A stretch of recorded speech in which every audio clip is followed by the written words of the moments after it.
All right, we're live. How's everybody doing tonight? We're here with Roger Hinchcliffe, the closer. So stick around. You're going to get to hear how he got that nickname. And, we're going to get into it. We're going to talk about salmon, steelhead, bead fishing for steelhead. We're going to talk about Lamiglas, some real great stories. Before we get started real quick, I want to talk about, we got some new FishUSA apparel. So Roger's got on one of the new FishUSA hoodies, and Doug and I both have on new FishUSA shirts. So head over to the website, check them out. They're really comfortable, really cool. I think you guys will like them. So without further ado, we're going to get into it. Hope you guys Closer, what's going on, man? Hey, how's it going, Doug? Thanks for having me on tonight. I appreciate it. Absolutely. No, glad to have you, especially, having a conversation tonight with, in my opinion, one of the most prolific salmon and steelhead anglers in the entire country. We're glad to have you here, and glad to have some, hopefully have some good conversation. Yeah, no, I appreciate it.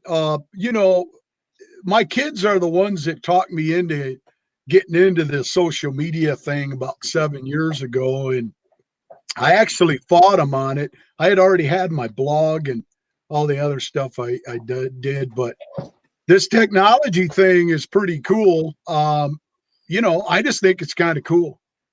Yeah, no, it's really cool. I mean, we're new at this too, and this has been phenomenal, and just the engagement and the interaction that we can have with our customers, and just have some conversation about fishing and whatever we want. It's really, really cool. So, Roger, it's again, it's been a pleasure. We've known each other for quite some time now, and tell us a little bit about your history in terms of steelhead fishing and steelhead and salmon fishing in general, and really how you got hooked up with Lamiglas. You're now the national sales manager for Lamiglas, and you work with a number of those guys out there and a number of retailers across the country. Tell us a little about your story, and then tell us a little bit about the Lamiglas story as well. Yeah, well, I'll try to give you a condensed version. Basically, my parents divorced when I was really young. When I was 2 years old, my mom moved us to a house that was really, really close to the river. I literally walked down the street, down the hill, and I was on the river. And so I got into fishing really, really young. And one of the neighbor kids, his name was Dale. And I won't mention his last name, but his dad and his family would do a salmon camp every year. They'd go up north salmon fishing. And obviously, this is a really long time ago. Heck, we're talking 40 years ago. Anyways, and so they invited me, and I got to go there and catch my first salmon, and that's where it started. That's where I got hooked, and the rest is history as far as fishing. It didn't fishing saved my life. It kept me out of trouble, and that's all I wanted to do. And I targeted many different species, and so, anyways, I belonged to a fishing club, and they said, hey, you seem to be successful. Would you be willing to give a seminar on how you do this and how you catch fish? And I said, sure. And so I did a seminar, and within 2 weeks, the next thing you know, I had 2 other clubs that wanted me to come because apparently they thought the things I had to say made some sense with some folks. Because at the end of the day, everything I say is just an opinion. And then from there, it just snowballed and snowballed. And so a couple years ago, Lamiglas had approached me. Another major rod company had approached me as well, and they wanted me to represent them as far as a pro staff promotion type position. And Lamiglas actually beat them to the punch, and I really liked what Lamiglas stood for and what they were all about. So that's how it started with Lamiglas. And then it just grew from there. And then so brief history on Lamiglas. I appreciate you asking me. Lamiglas, everyone's entitled to an opinion, but nobody's entitled to the facts. And the fact of the matter is, Lamiglas is the godfather of today's fishing rod. There's many, many other companies out there that all started at Lamiglas. And we are home to the world's largest catalog of mandrills on planet Earth. There's a lot of history there, and the factory is in Woodland, Washington. And there's lots of great folks out there that know how to make a fine fishing rod. And it's just a great, great company. And when it comes to salmon and steelhead, we sell more salmon and steelhead rods than anybody else. So that's fantastic. So Roger, going back to kind of your roots, what is it about salmon and steelhead fishing that really makes you tick, and it really just drives you as an angler to do what you do? Well, when it comes to any type of fishing, a lot of people don't know this about me. I'm a multi-species angler. I fish for carp, panfish, smallmouth bass, walleye, salmon, steelhead, trout. I just love fishing in general. And what allured me to steelhead the most is they're a very nervous and mysterious creature. Out of all the fish species, if you think that you've got these fish figured out, nobody does. And you never will. Either will I. I don't care who you are. For the rest of your life, you will never figure these fish out. It's a lifelong journey, is what I'm saying. Yeah, it's funny. We a good friend of mine, Pete Alex, is also on our pro staff. We always call them the steelhead are very unloyal. They'll do what they do today is not what they're going to do tomorrow. They have a mind of their own, especially out in the open water. Man, they can be a challenge sometimes, and they're not very loyal. That's for sure. Yeah, and they can drive you nuts. I mean, the reason why I'm kind of missing some hair is I've scratched my head a few times. You know, they can drive you crazy, and not every day are you going to go out and just tattoo them every day. But if you get some basic fundamentals down and cover some water, you typically can catch a few fish, right? Absolutely. So, Roger, one thing that this came up in our last FishUSA Live with Chad Hoover, and it was a question that I asked him, and you kind of mentioned it too. You consider yourself a multi-species angler.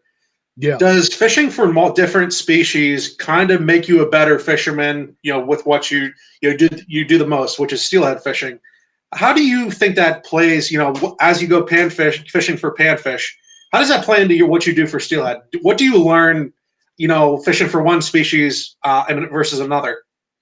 Well, I will tell you this, and I'm going to go out on a limb, and I'm going to speak for some other folks. Some people may disagree, but one thing I'll tell you right now, if you are a steelhead angler first, it don't matter what other species you fish for, you can be pretty good at it. And the reason why I say that is because when it comes to steelhead, presentation is so key. And I'm not saying that presentation isn't key on fishing for a carp, right? They're the smartest freshwater fish that are on planet Earth. But I'm saying if you master presentation and finesse techniques, for example, smaller hooks, lighter line, smaller diameter line, slower fall rate, right? Nobody talks about fall rate. Those are the types of things that really can help you catch more panfish. And I did a video, FishUSA posted it, where I was drop shotting for bluegills in 30 feet of water. And bottom line is I took a smallmouth or largemouth bass technique and some of my finesse techniques for steelhead, fused it into one, and you seen it in the video. We caught some nice fish. Yeah, those are some monster bluegills you guys were catching. No, was that last summer?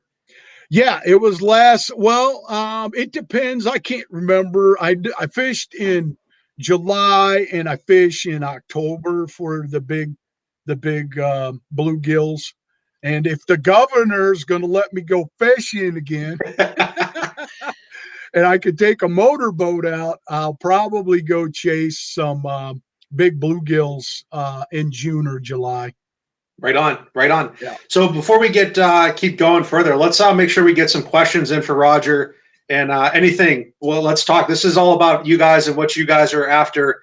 So if you have any questions in regards to bluegill fishing or salmon steelhead fishing, I've got some questions for Roger that I want to know, but let's fill up the comments section with some questions, and let's get them all answered the best we can. Okay. So, Roger, I think the one thing that I wanted to know, and I want you to tell the story because I've heard the story, but I think it's great that everybody hears the story, is how did you get the name The Closer? We're going to go into a separate conversation about the actual rod closer story, but how did you get the name The Closer? Well, what happened was, I've done a lot of different things in my life. I've been blessed. And one thing that I got into was real estate and finance. And some of the folks I worked with liked the way that I would think outside the box to make sure that I got the deal done. And I got nicknamed The Closer. So people, that had a question or were stumped on why they couldn't get this deal done or whatever, they said, call the closer. He's pretty good. So they call me up and I just got that nickname. And then my wife tells me, oh, you should get a license plate that says The Closer. And I said, no, I'm not going to do that. No, you should get a license plate that says The Closer. I love it. And blah, blah, blah. Well, I'm a happily married man, and I get the concept. You got to keep your wife happy. So I went and got that license plate. And then every year when my birthday came and it was time to renew, I fought my wife because I didn't want to renew that plate. And that will play into the story later with Lamiglas. But she asked me to every year, nope, spend that extra money, get that. I like that. I thought it was kind of funny. And so that's how it happened. My coworkers gave me that a long, long time ago, and it just stuck, So that's fantastic. So how did so the Closer centerpin rod? When was that first developed? That's been out a few years now. When did you start actually working on that project?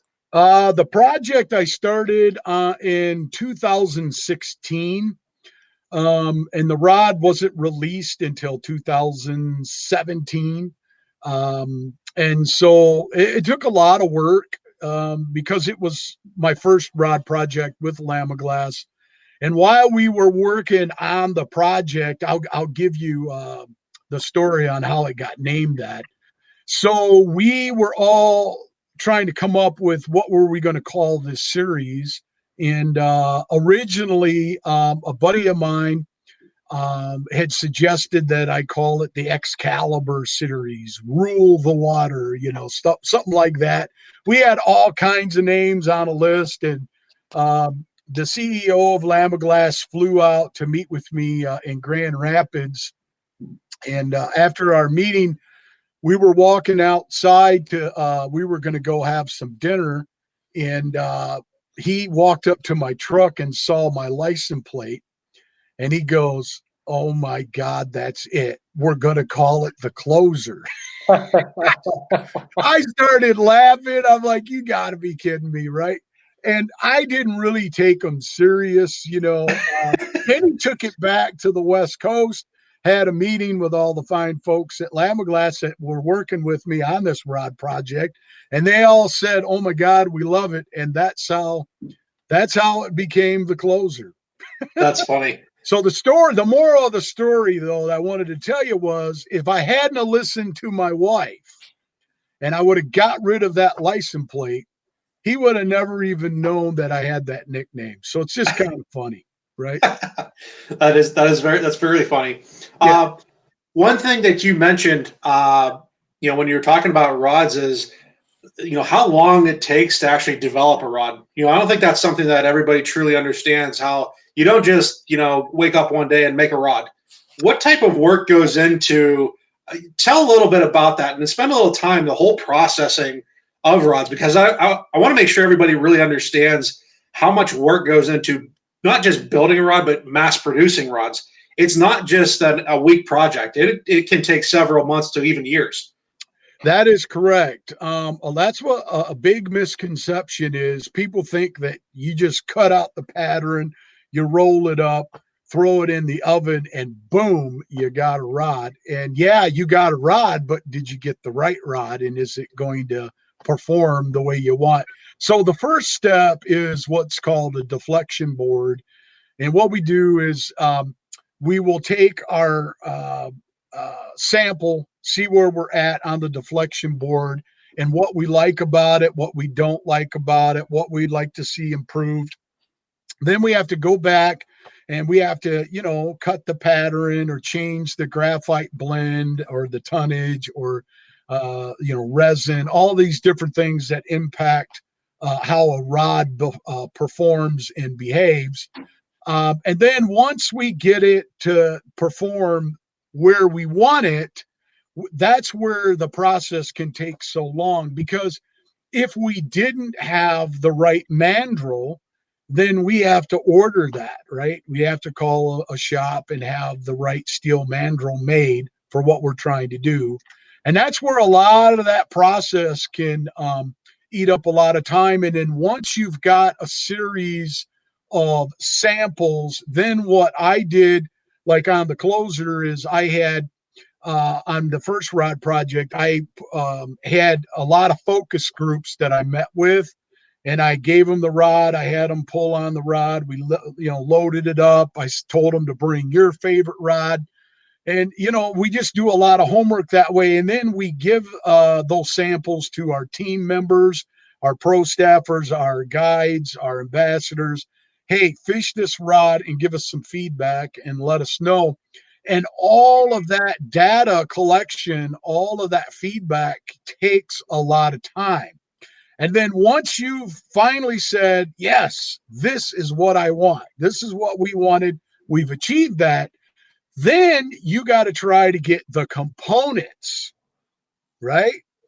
You just don't call up the manufacturer and say, hey, I need 600 sets of this and 500 sets of this. I mean, you can, but you have to wait for all that stuff to come in. And so what I'm trying to say is, from the design to the testing to the manufacturing side, it can definitely take, at a minimum, a whole entire year for sure. That's amazing. And now with the closer series, you've got the centerpin rods, you've got walleye rods. Is there anything else you guys are working on and that you're able to share? If not, we certainly understand, but I think everybody's always excited about that, the new stuff.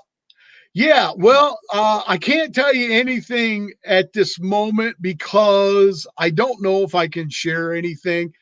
ICAST just got canceled, and typically at ICAST is when we debut new products. So I'll have to check with the boss on that. But we're always working and developing new products. And I personally haven't been able to get on a plane and go out there and do any work with the folks at the factory because of what's going on. But yeah, we have the closer walleye series, which is the lightest, most sensitive walleye jigging rod on planet Earth. It's pretty amazing. So I was happy to work on that project as well. And the Assassin series was debuted this year, which is another walleye series. And there's several models, from a 5.6 Detroiter, a jigging model that's extra fast, all the way up to a 7 foot. And then we have the Hammer series. So lots of good stuff going on with Lamiglas for sure. I encourage everyone to visit our website and get familiar with our products. Absolutely. No, they make a fantastic product. FishUSA has been selling Lamiglas for several years, and it's a quality product, American made, just phenomenal rods. Thank you so much. Will, I see there's a lot of comments firing in now. Let's get some question or customer questions to Roger. Sounds good. Let's find our first question here. All right, first question comes from Josh Klein. Josh is wanting to use more floats. What's your go-to setup for floats, size of float, spring steelhead in Michigan? Well, that's kind of a tough question to answer because every river system is at a different flow, right? So, for example, I've spent a number of years fishing Ohio streams because I live so far south in Michigan that's where I've targeted steelhead for a very, very long time. And there we might use a 5, a 6, or an 8-gram float based on the flow. And to where if I go up to the Manistee River up north in Michigan, the average float size for me is usually an 11 to 15 gram, even as high as a 20, depending on the flow and the water temperature on how fast I want to present the bait. But to easily answer that question, I would tell you that it really depends on the flow. So if you're fishing a smaller river, a slower river that doesn't have as much current, then you would use a smaller weighted float. And on the float, it gives you grams, like a 6 gram, an 8 gram, 11 gram. And all that stands for is just in case there might be a few people that don't even know this stuff. That's how much weight that it's going to take to bring the float to the water cocking line. And the water cocking line is the white stripe. And some manufacturers have a chartreuse stripe, but it's that white stripe we call the water cocking line. So you want to weight that float so it stops at the water cocking line on the float. That's really good information, Roger. I think that's very helpful for everybody because I don't think that's always intuitive of what that actually means. What brand floats? Are you into the whole custom float deal, or do you just use standard? What's your go-to float brand? Yeah, I personally, I have a good buddy of mine that makes custom floats. So I do fish Nick Godwin's floats a lot, but I use a lot of Ravens, and my favorite is a Fast and Deep, the FD series. Okay. And, I use a lot of 8 and 11 gram floats, a lot. But the Raven series for sure. Okay. Next question comes from Tom Bennett. Best setup for drift fishing? Yeah, so if you're going to be side drifting, I would recommend a medium. It depends on what type of fishing you're doing and how much weight you're throwing, maybe even as high as a medium heavy, but a 9-foot rod for sure. Because when you're side drift fishing, a lot of times you fish a longer leader, not to floss, but just to allow that bait to swing through the run. And if you have a 9-foot rod or even a 9.5-foot rod, it's easier to cast out when you're drift fishing. So I would say at a minimum, a 9-foot medium heavy, depending on what you're drift fishing for. And as far as a reel goes, I'm a huge fan of a 3000 series, 2500 up to 4000. Like if I'm fishing for salmon, I would probably run a 4000. But for steelhead, you're in that 2500 to 3500 series of reels. Nice. Next question. Spencer would like to know, what's a good Lamiglas panfish rod? Yes. I would tell you to check out our Infinity series. We have some really good trout and panfish rods in the Infinity series. And then also, if you're on a budget and you need a price point rod, the X11 Freshwater series is an excellent rod to use. And we got them, down to 6 foot all the way up to over 7 foot. And even the longer models, you can even get one that's a bait caster model. Some of the perch guys like those. But that's a great rod, and we sell a lot of them because the price is right, I think retail on those things is $56, $59 or less. Nice. Ed Birch is our next person, and he has 2 parts to his. Says, I do quite a bit of bass fishing, but because I'm a newbie, when it comes to steelhead fishing, what techniques would you suggest I start with to up my game? Looks like he had a typo, though, and he didn't mean steelhead. I think he meant bass because he typed, correction for bass underneath. So do you have any recommendations for him to up his game in bass fishing? I got 2 words for Ed. Drop shot. The drop shot rig. Man, I don't care what day where you're at, that rig always puts fish in the boat.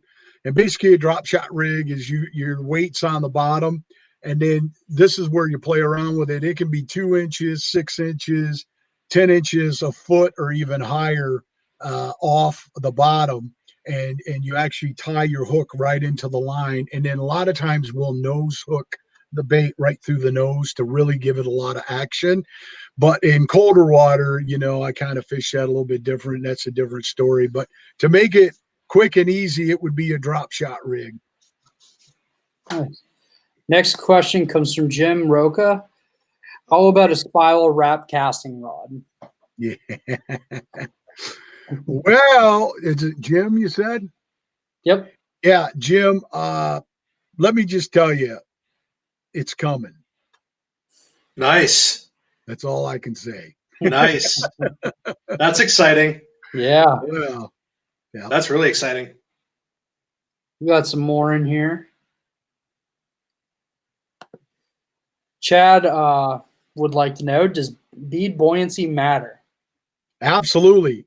Beads are neutral or near neutral buoyant, and it's very important for this characteristic of a bead because it imitates a real egg better than anything out there. No question. The single egg presentation, it's kind of funny. I mean, I know we'll probably get into beads later, but beads have been around since 1965. And here in the Great Lakes, we just didn't use beads. And they really didn't take off here until I want to say about 2002. And then right around 2007, it started really picking up steam. And a bead, you can't beat it. Can't beat it. Nice. Next one. This looks like a good one. Roger, as the Great Lakes rep for Lamiglas, are there any plans to get into ice fishing rods? We have talked about ice fishing rods. It could be something that we might do. That's all I can say. But I will tell you this. After the ice fishing season that we had, it's really tough to go to the boss and say, hey, man, I want to make ice fishing rods, right? So, but no, we have talked about it, and I would just tell you to stay tuned. That's all I can say. Okay. Let me look for some more. Roger, I have a question for you in regards to scent. Yes. What is I know you're a big scent guy. And it was interesting when we were fishing Alaska, kind of, talking to you and your perspective. Can you share your perspective with scent and the manufacturers that you work with for salmon and steelhead? Yeah. So this is what I'll say about scent. There's a lot, everybody's got that opinion, right? And that's fine. You're entitled to an opinion, but nobody's entitled to the facts. So here are the facts. The fish, they use their nose to navigate. They use their nose to avoid danger. They use their nose to find food, right? But what you're telling me is when they get into the river system, they no longer use their nose. I don't think so. The other fact is a steelhead and salmon, fish can smell in parts per billion. And a lot of folks cannot wrap their head around how good that is. And how good that is basically that's 1,000 times better than my bird dog. I got a German short-haired pointer that goes out and finds that pheasant and locks up. Just imagine 1,000 times better than my bird dog. And that's what a lot of people don't understand. And there's been some charter captains. I had one guy at a seminar at a club. He actually absolutely got angry because I was teaching people about scent. And I said, sir, why are you so upset? And he says, well, you just told everybody my secret. That's why I win all the time. And I'm telling you, you can call it a commercial if you want, but bottom line is you start using scent, you'll see your catch rates go up by 30%. It really is true. And I'll tell you another quick deal. I believe it was in 1987, some scientists created a homeopathic solution with human skin cells. and they deposit it into the river with migrating salmon, and the salmon stopped migrating. Then they took bear pelts and put the bear pelts in the water, and the salmon stopped migrating. Now, did the salmon go, hey, that's Roger Hinchcliffe and he's going to eat me? Did the salmon say, hey, that's Yogi Bear and he's going to eat me? No. But they're genetically programmed, just like all wildlife species, to know that whatever that is danger. And what we deposit whenever we touch something with our fingers, every time you touch something, you deposit L-serin on everything. And when you're talking about a fish that can smell 1,000 times better than a bird dog, then scent plays a huge role. And my favorite scent to use is a company called Procure. And Procure is from out west. And I got to tell you something, folks. You would not believe how well their products are. Go on their website and look on their YouTube channel on how they make that stuff. It's all natural. And a word of advice, 2 things. Number 1, do not visit the factory in the summertime. That's number 1. Number 2, this is the best piece of information I have ever given to anybody that's watching this thing tonight. Whatever you do not spill that scent in your car. 2 things will happen. Number 1, you'll get divorced. And number 2, you will never sell that car. That's funny. Now, do you take it as far as, do you wear gloves when you're steelhead fishing? It's kind of funny you say that. I do wear gloves in the Pacific Northwest when I'm targeting trophy steelhead. I have personal reasons for that. I do wear rubber gloves, not as religious here in the Great Lakes, especially when I'm working with salmon and I'm using, roe or chunks of skein. I always wear the nitro gloves, but without getting into the Pacific Northwest fish too much, I have some theories on why I'm you'll see some of my photos of those big fish. I have those gloves on, and I didn't just put those on, right? I had them on when I caught those fish. And so it does make a difference. I'm just saying. That's really interesting. Because I personally, in the Great Lakes, I've never used them. You don't see a lot of people around here using them, but you do see it a lot in the Pacific Northwest. Folks in Alaska fishing, it seems like it's a common thing. If you're not doing it, you're the one that's out of the loop here. Well, what's interesting, and I want to point this out to the viewers. I mean, I'm sure there's people on the West Coast that might be on this watching tonight, but a lot of folks are in the Great Lakes region. And I'll tell you right now, you get on an airplane and head out west and walk into a retail store, you ain't going to believe what you see. You will see 2 aisles on both sides from the floor up of nothing but scent. It's crazy. So the people out west, and let's face it, a lot of our techniques that we use here in the Great Lakes came from out west. We just kind of scale them down, because we fish for smaller fish and we fish in colder water. But the folks out west know how important scent is. And finally, we are seeing a big move and push in the Great Lakes where anglers are saying, you know what? I ran through there and didn't get bit. I put that scent on there and threw that out and I caught a fish. If I had $5 for every time somebody told me that, let me tell you. So I think it makes a difference, and I think it's very important. And I would encourage anybody to give it a try. At least, how could it hurt? Right? Yeah, absolutely. So there's a question up right now. Which Procure do you usually use? Well, it depends on the species of fish. If we're going to pick on steelhead, right, because we're talking about steelhead mostly, my absolute favorite scent by them is the Steelhead Combo Gel, the gel-based scents. But a lot of folks, what I find very comical, because I've had people tell me back to boat launch, like, Roger, I seen you go through that hole and I just fished it and I couldn't catch anything. What did you do? And, I show them a bottle of crayfish scent and they look at me like, what? But what I'm trying to tell you is if you actually study the biology and the diet of a steelhead, it's very, very diverse. And so one of the reasons why I think steelhead combo is so popular and works so well is because it's kind of got the kitchen sink in it, right? It's got a little bit of everything. But I love the nightcrawler scent. I love the anise.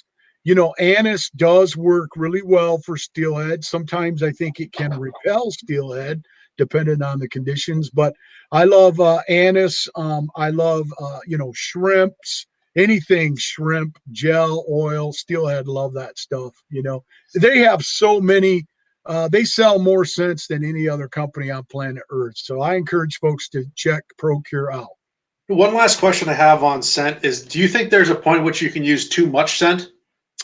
Yes and no. Yes and no. What a lot of people make the mistake is they use too much. You know, again, what you're trying to do here, you're trying to mask your human odor more than anything. I mean, you grab that thing. You know, you talked about the gloves, and I said sometimes I do, sometimes I don't. One thing I always do, and I'll give everybody a tip, when you are tying up spawn bags, your row bags, I always wear nitrile gloves, right? Always, because that's this less human scent that I deposit on there, right? But what you want to do is just less is more. Less is more, because what a lot of people don't know is when you cast out, right, and you pull back on that float, right, and you're trotting the float through the water and you let that bait swing out, what they don't realize is that scent stream is going to get ahead of the bait. And that's another reason why it works so well is the scent stream will get ahead of the bait and the fish will lock on to that because they're sitting in the current, facing into the current. They'll get that scent stream and they'll know that bait's coming before it even gets there. So less is more. Very interesting. We've got a lot of good comments going, so let's keep answering some questions.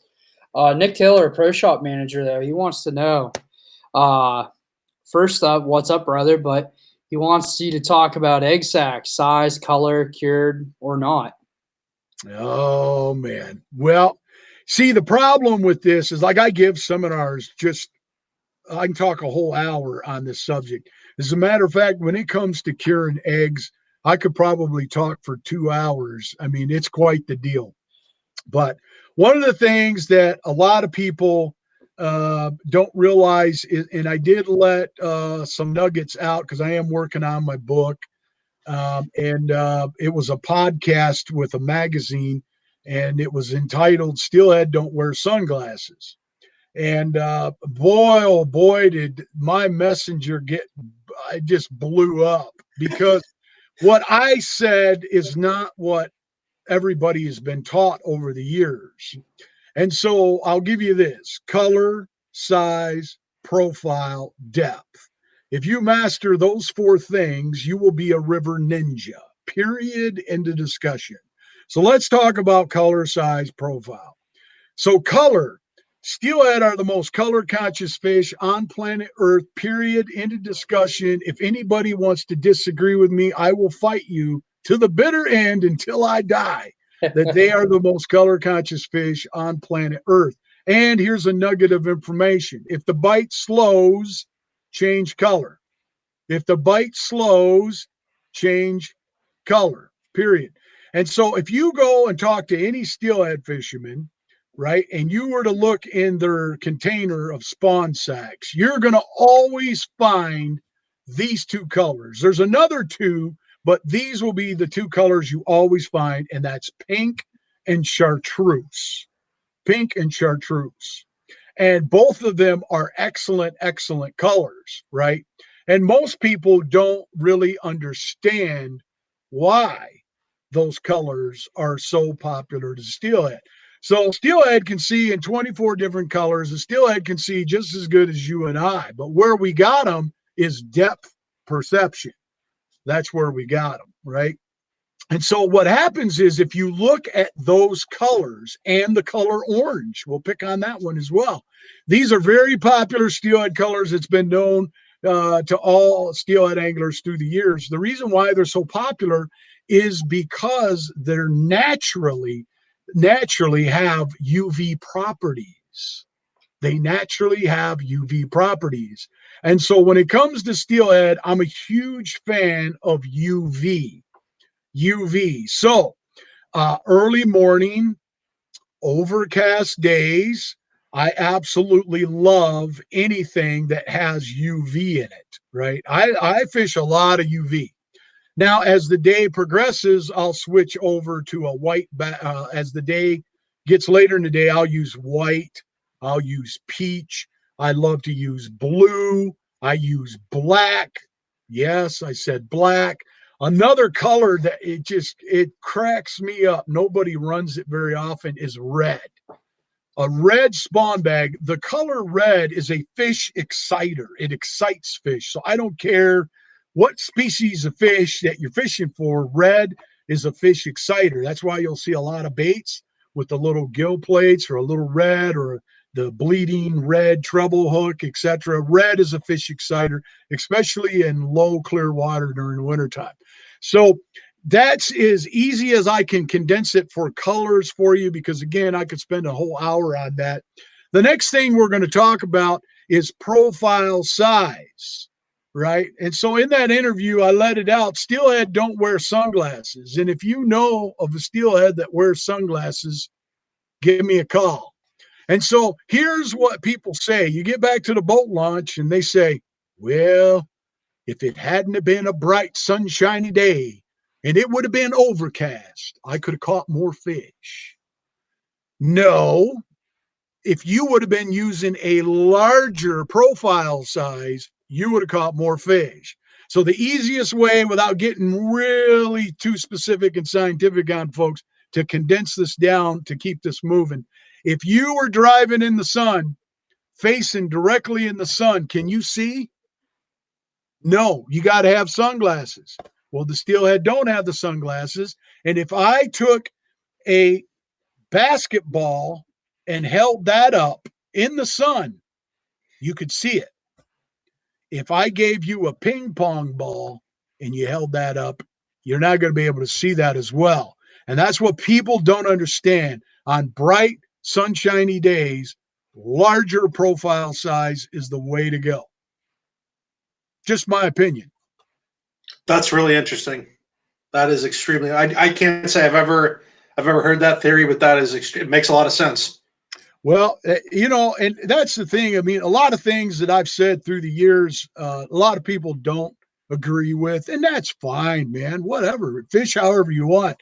But I'll tell you right now, I've caught a few steelhead in my day, and profile size can make a huge difference. Period. All right.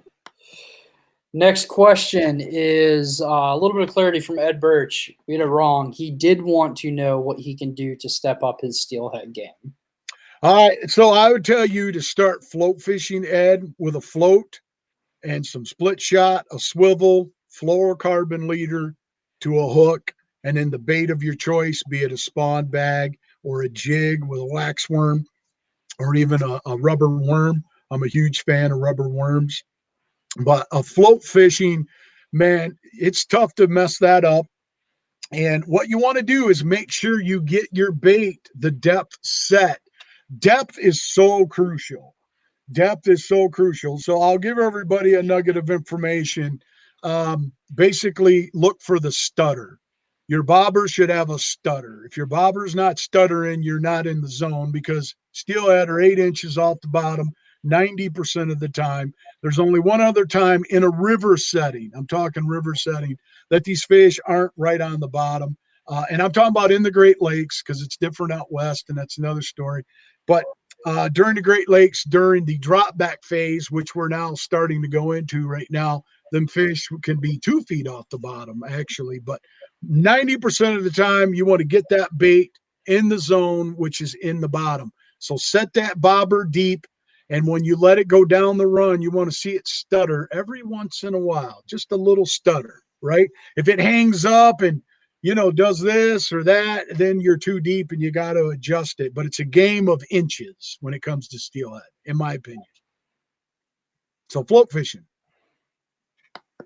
Next question is from From Josh Nielsen, best hardware rod for steelhead. Well, that depends on what hardware you're kind of throwing. Some folks know I worked on the design of the Spensation rod, which is by Lamiglas, and that's an Infinity Series rod. It's a 9-foot rod for throwing spinners, rated for blades number 3 through 6. I will tell you, if you haven't had a chance to throw some hardware with that rod, you will be absolutely amazed at how far that rod will launch that bait. The amount of stored energy that's in the rod is stupid, and I think the design is pretty impressive. If I can say so myself, it's pretty good. The other rod, like if you're a spoon guy and you want to throw spoons, Lamiglas has been making the G1000 Pro series since 1976. 1976. It's crazy. A lot of your other really popular rods that everybody talks about, if you go look at those rods, they're just copies of the G1000 Pro. That's an amazing rod. And the one that I'm talking about is a 10-footer, and I believe it's the 8 to 15 pound. That's a good stick for throwing hardware as well. So give those 2 sticks a try. Next question. Randy Chappell wants to know, are beads still working this late in the year? Oh my God, yes. I mean, seriously, let's just talk about the points of a bead. Number one, a bead is very realistic when imitating a single egg. And right now you have spawning fish on the gravel, and you have the drop back fish that are sitting behind those reds, right? They're dropping back to the lake. And as they drop back and they rest, they're feasting on eggs. So absolutely, a bead in the springtime is one of those things that you cannot discount. I highly recommend that you really give beads a try. There's several reasons. One, about imitating a single egg. They're available in a wide range of colors and sizes. At the end of the day, they're super cheap. Let's talk about durability. I mean, a bead is so durable. You really don't break them that often, right? You can actually use the bead all day long, catch fish, cut it off, put it in your box, and reuse it, right? We talked about the neutral and the near neutral buoyancy of eggs. Another one is a lot of times people don't realize, too, that when the eggs are in the reds and the fish are spawning, whether it's salmon season or coho or the steelhead, it's a protein dump in the river. Big time protein dump, right? And so in my seminars, I talk about overfished fish. And so in the Great Lakes region, we are home to the world's largest steelhead population on planet Earth. We stock 5.2 million steelhead. And so with a fishery like that, we also have the world's largest steelhead fishermen population on planet Earth, and you get overfished fish. And the reason why I'm going down that road is because a single egg presentation is absolutely deadly on steelhead this time of year. So to me, if you're asking my opinion, thumbs up on the beads. I love the Lickum Lure soft beads, and I love the hard beads by Great Lakes Steelhead Company. Both available at FishUSA. So Roger, that was a question. Is there certain times of the year where you prefer soft beads or hard beads? Or you kind of interchange them? What's your thought process there? Yeah, I kind of use both a lot. Without getting too technical about tumble rates. Nobody wants to talk about fall rate and tumble rate. And when it comes to bead fishing, I mean, there's no question that the eggs perform differently as they're tumbling down the river based on the river and the flow, right? And so I really love the soft beads because, number one, they hold scent. Number two, when the fish grab onto them, they give you a little bit of extra time to set the hook, right? And to where on a hard bead, the fish can bite and spit. And so if I have like a new person on my boat, that I'm just getting into steelhead fishing or want to catch their first steelhead and we're going to use beads, I'll definitely use the soft beads because it gives them that little extra time to set the hook. But they both are extremely effective. They both catch lots of fish. One does things that the other one doesn't when it comes to color and tumble rate. And one causes the fish to hold on for a split second longer than the other one. So it just depends on the day. And to me, I'm always for the folks that are tuning in, I cannot overemphasize change color when the bite slows. Change color when the bite slows. So, one day, me and a buddy and another guy that was out on my boat fishing beads, we changed bead colors a total of 30 times in one day. And if I told you how many fish that we caught, you wouldn't believe me. And the first thing people would say, oh, you were flossing and snagging, and that's not this guy. Legitimate biters on a float. So change color when the bite slows. Hard and soft beads is where it's at. Yes, we've got a new question on the screen. Scott Bowerman wants to know, if fishing flies, what is your go-to fly pattern? Well, that depends. I mean, a lot of people know me for the centerpin stuff. They also don't realize that I do like to fly fish. I fly fished for years. I've actually float fished longer than I have fly fished, but I love to swing flies for steelhead. I love to strip streamers for smallmouth bass. Oh my God, I love to do that. But when it comes to flies, because I don't really know if you mean, for actually fly fishing, but just to go to if I was fly fishing or if I was using a float, I love nymphs. Nymphs are really tough to beat, especially on overfished fish. And I love a single leg presentation.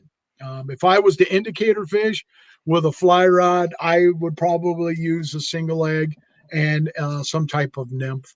And then I fish flies under a float all the time. That's my favorite, guys that go through that run, I'll just let them fish it. I'm in no hurry.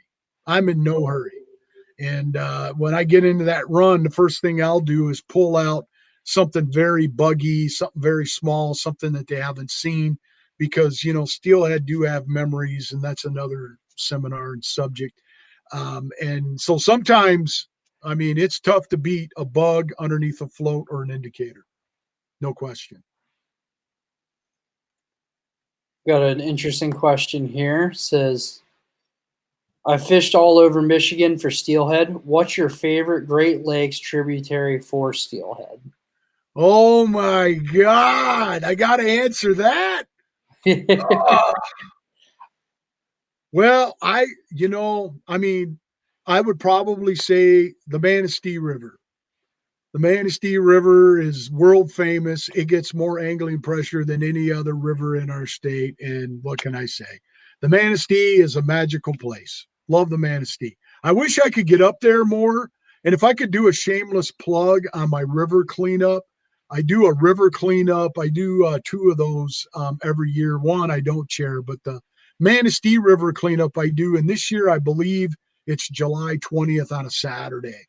So if you fish the Manistee River, I want you to come out and help me and a bunch of fine folks clean it up in July. And it'll be absolutely 6th year, I think, 6th year. So absolutely. There you go. Josh's question's simple. Spinners. What are your thoughts? Yeah. I would encourage Josh. I mean, I don't know where Josh is from. I do have a seminar on spinners. And so I do seminars on spinner fishing. I absolutely love spinners and I fish them a lot, but I'll tell you one spinner, hands down, period, into discussion, that catches fish, and that's a Blue Fox Vibrex. Okay. Blue Fox Vibrex. And what you want to do, I mean, every river has its own run clock and temperature and flow based on the time of year. I would tell you a number 4 blade or a number 3 blade is pretty much standard. You can get away with those 2. But I really fish a lot of number 3s up to 5s. And a Blue Fox Vibrex spinner is really tough to beat, in my opinion. And I think it has to do with that chamber, the sound chamber. I think it really calls them fish up, makes them angry. And I fish a lot of spinners in the fall, and I do fish them in the winter time. Yes, I said the winter time. A lot of people think, oh, it's so cold. You can't fish a spinner. And that's not true. That's when I use a larger blade, like a number 5 or a number 6, to wake up those lethargic fish with a bright silver blade vibrating and pulsating.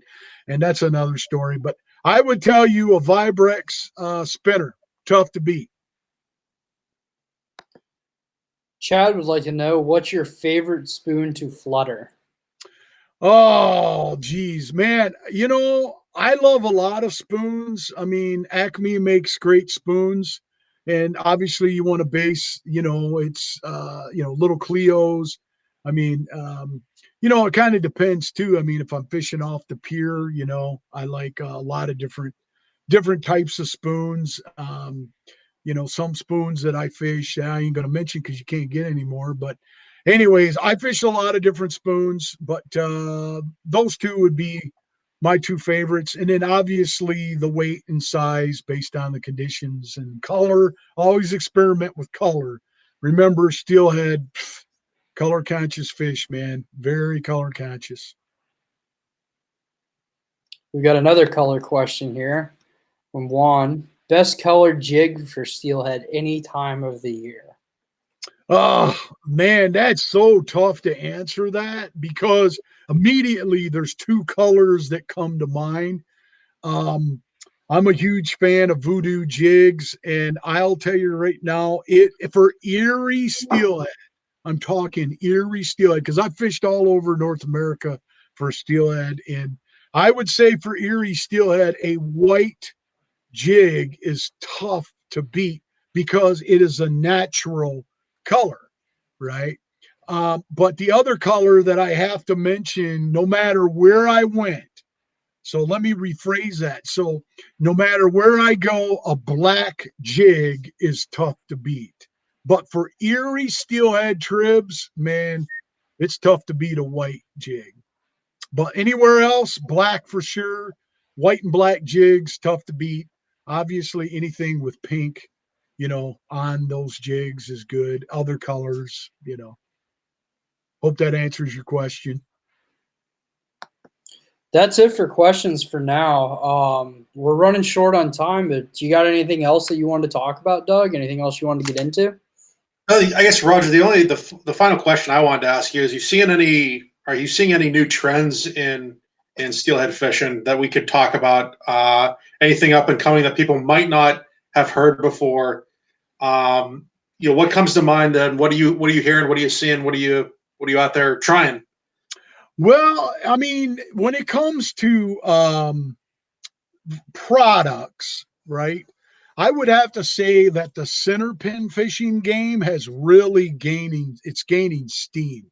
And for those of you that don't know, I actually have a reel here. People are going to think this was all staged when it wasn't. But here's one of my first kingpin reels. I love a company called Kingpin, but the centerpin reel is, it's on a bearing, and you see how that, it just spins freely, right? And what's great about centerpin reels is it gives folks a drag-free drift, right? And so again, earlier in this whole deal that we're talk or whatever you want to call this thing, we were talking and I mentioned presentation. The centerpin is really, really deadly in delivering a drag-free drift. Another area that I'm seeing really pick up steam is bait casters.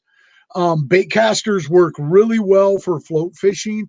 It's tough if you're going to fish very small floats, really light floats. I would have to say that I think a center pin can deliver a drag-free drift just a little bit better in that type of application. But the other thing that we're seeing is people are loving bait casting reels for float fishing. And it's been around a while, especially on the West Coast. Like, that's nothing new. But here in the Great Lakes, we're really seeing that ramp up and get popular. And I'm very excited the past couple of years about all the different lines and all the new technologies. Um, the stuff that we have today is much better than the gear we had years ago. So I think we all can be very encouraged by the gear and the tackle and all the information, all the things that can give us in our tool chest to help us catch more fish. But I think as far as the fishing industry goes, I think the West Coast is realizing that there's nothing wrong with a longer rod, right? And the Great Lakes already had that figured out. And I think that the West Coast is really finding out that center pins are a deadly way to catch fish. And then back home here in the Great Lakes, I think people are really realizing that bait casters work really good. But one last thing that I've seen pick up, as you had noticed tonight, people are asking about spoons. People are asking about spinners. Nobody asked about plug fishing, but these are techniques that when I was a much younger man and I didn't even float fish, these were things that we used to catch steelhead. And I'm seeing a resurgence of that. And I'm glad, because at the end of the day, us older guys or the people that came before me, they weren't all stupid. There's a reason why they fished those techniques, because they work. Excellent. Well, I think there was a couple more questions. One was in regards to worms. Yep. Yeah. What's your thought on? I know you're a big worm guy. I absolutely love worms. Unfortunately, a lot of people don't give a plastic worm the time or day. Now, the real fishy dudes that catch a lot of fish, they already know about how well a pink worm or a white worm, and are you ready for this? A yellow worm. That's another nugget of information. Most of the worms I like to fish are 2¼ inch all the way up to about 3½ inches in the Great Lakes. And then out on the West Coast, I use them all the way up to 5 inches. But rubber worms, I tell you, man, again, when you're fishing for overfished fish, and a lot of times, here's another nugget of information. A lot of guys, they go to a dam because a lot of dams act as a barrier and those fish can't get up. And it creates a fish bowl and those fish get stacked up. But when there's a lot of fish around, it brings the anglers and the pressure. Okay. And so them guys are there whacking on them fish over and over and over. And a lot of guys release them. Some keep them for the smoker or to eat, and that's fine and legal. That's fine. But what happens is these fish get educated, and a guy that rolls up on the scene, he's okay. That guy's fishing a jig. That guy's fishing a spawn bag. That guy's fishing a bead. And if he knows that they've been there a while, right, and nothing's happening, that's when I pull out the rubber worm and I will fish a rubber worm. And a pink is my most favorite color. And I will rig a rubber worm wacky style, just like bass fishing, or I will put it on a jig. But rubber worms catch a lot of fish. If you want to know my favorite rubber worm, that's WFO, Western Fishing Operations. Those are my favorite rubber worms.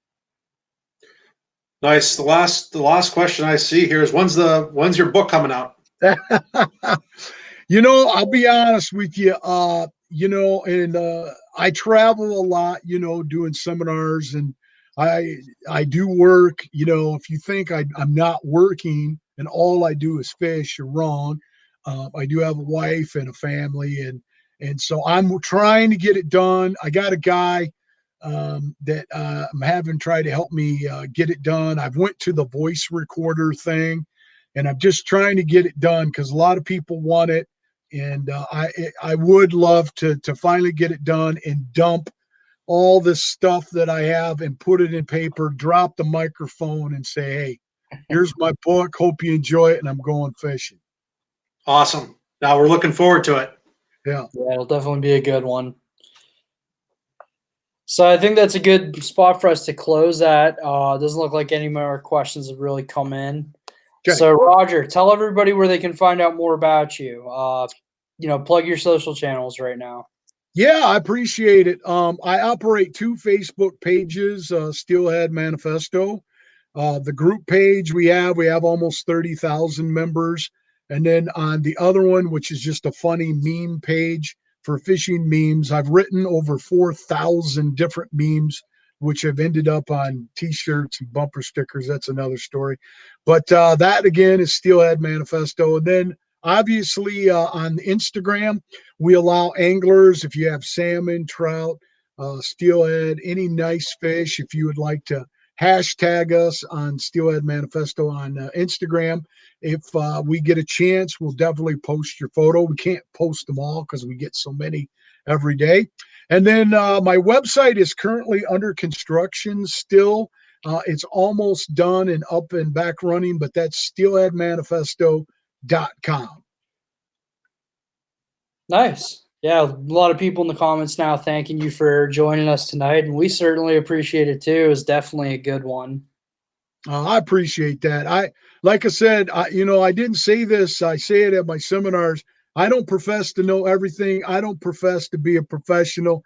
I'm just like you, an average Joe Blow. And what we have in common is this lifelong journey on learning how to catch more fish. And if I can share an opinion that helps people catch more fish, I'm all for that.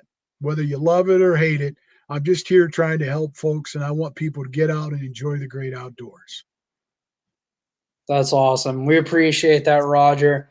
So thank you everyone for tuning in. Make sure to follow Roger on all his social medias. Get involved in some of his groups. I hear they're pretty cool. And make sure you check out Lamiglas rods too. Yes. Get over there. Get to the website. Get to their social media. Check them out. Lamiglas.com. And if you're interested in purchasing one, head over to FishUSA. We've got them. And, just to plug the new apparel again, it looks great with your new Lamiglas rod, hoodie that Roger's wearing, FishUSA camo hoodie, or one of the t-shirts that Doug and I are wearing.